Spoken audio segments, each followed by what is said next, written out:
Welcome. In front of me is Gateway GWNR71517 laptop, and in this video I will show you how to adjust the display brightness on this device.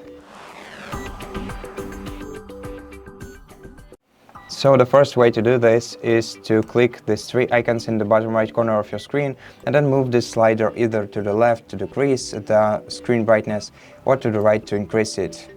Alternatively, you can always use the function keys of your device, and now the function keys to adjust your screen brightness are F5 and F6. So F5 decreases the brightness level and F6 increases it. Now if you want, if this doesn't work for you, hold down the Fn key and then repeat this process and see if it works for you this way. And that's it. Thank you for watching this video. If you liked it, consider subscribing to our channel, leave us a like and a comment below, and I'll see you in the next one.